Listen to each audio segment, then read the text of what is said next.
ललित नारायण मिथिला विश्वविद्यालय के स्नातकोत्तर समाजशास्त्र विभाग में देश के प्रथम राष्ट्रपति डॉक्टर राजेंद्र प्रसाद के जयंती के अवसर पर व्याख्यानमाला का आयोजन किया गया। इस अवसर पर विभाग के हेड डॉक्टर शाहिद हसन के द्वारा एवं आगत अतिथियों ने डॉक्टर राजेंद्र प्रसाद के तैल चित्र पर पुष्पांजलि अर्पित कर उनके प्रति श्रद्धा सुमन अर्पित किया। वहीं इस अवसर पर कार्यक्रम की शुरुआत विभाग की छात्राओं के द्वारा स्वागत गीत गाया गया। वहीं स्वागत भाषण विभाग के विभागाध्यक्ष डॉक्टर शाहिद हसन ने दिया।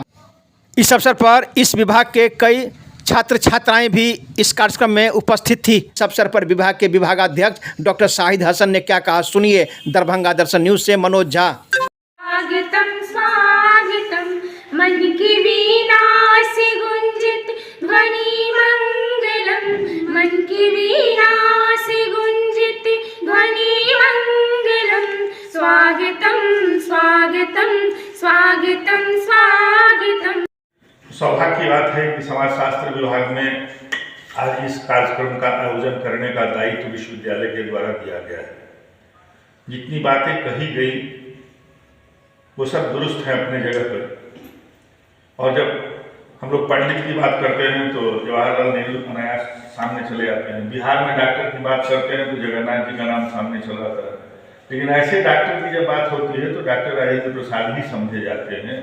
मतलब ज्ञान की प्रतिमूर्ति थे और ये भाग्यशाली भी थे कि उस समय के शिक्षक इतने ईमानदार हुआ करते थे, ईमान वाले लोग थे कि इनकी कॉपी पर लिखा गया।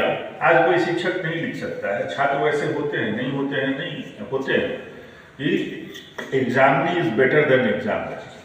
ये शब्द ऑब्जेक्टिव में अगर पूछा जाता है यूपीएससी में कि किसके बारे में लिखा गया तो दूसरा नाम नहीं है, उसका नाम ही है डॉक्टर राजेंद्र प्रसाद। इतने भाग्यशाली थे कि ऐसे टीचर उनके हुआ करते थे। लेकिन लिखा भी ऐसा होगा तब ये बात लिखी गई। तो बच्चों के लिए ये ऐसे नहीं होता है, शिद्दत के साथ अपनी पढ़ाई करने की वजह से होता है। राजेंद्र प्रसाद के बारे में जो बात अलख निरंजन जी ने कही उससे अलग थोड़ा सा हम उसी प्रसंग को कहना चाहेंगे कि गांधी जी ने खुद लिखा है। उसको मैंने अपने एक आलेख में जो छपा हुआ उसको मैंने कोट भी किया है। गांधी जी जो इतने बड़े नेता बन पाए उसकी वजह बिहार की धरती चंपारण भी है, प्रयोग की धरती बिहार की रही है। आज़ादी की लड़ाई में जो गांधी का हम नाम लेते हैं वो वही धरती है। महात्मा भी की बादमी वहीं से मिली। और जो नील की खेती जो थी और जो राजकुमार शुक्ल वगैरह ने उनको बुलाया, काफ़ी अंग्रेज सब जगह सताते ही थे लेकिन वहाँ बहुत ही बुरी स्थिति थी किसानों की, नील की खेती। और पहले तो गांधी जी जाना नहीं चाहते थे लेकिन जब गए और जाने के बाद जो उनका अनुभव आया और पहली बार ब्रिटिश हुकूमत को झुकाने का काम, मतलब आग्रह के साथ झुकाने का काम, और उसका गवाह बिहार की वो चंपारण की धरती ही बनी। लेकिन असल बात जो राजेंद्र प्रसाद से जुड़ी हुई है उस प्रसंग में, वो अकेले उनके साथ नहीं जुड़ी हुई है लेकिन उसके वो सहभागी रहे। उसके बाद गांधी जी लिखते हैं कि साहब बिहार में जो रिकॉर्ड की बात करें राजेंद्र प्रसाद अकेले नहीं थे। उसमें कृपलानी साहब भी थे, ब्रजकिशोर बाबू भी थे, कुछ ऐसे नाम थे जिन लोगों की जिम्मेदारी थी कि वहाँ के केस को तैयार करना, ब्रीफ को तैयार करना। देश के महान स्वतंत्रता सेनानी प्रथम राष्ट्रपति डॉक्टर राजेंद्र प्रसाद, उनकी 3 दिसंबर 2022 को विश्वविद्यालय समाजशास्त्र विभाग में हर्षोल्लास के साथ उनकी जयंती मनाई जा रही है। कि डॉक्टर इकबाल का एक शेर है, फानूस बन के जिसकी हिफाजत हवा करे, वो शम्म क्या बुझे जिसे रोशन खुदा करे। वो अपने जीवन काल में 2 बार राष्ट्रपति रहे।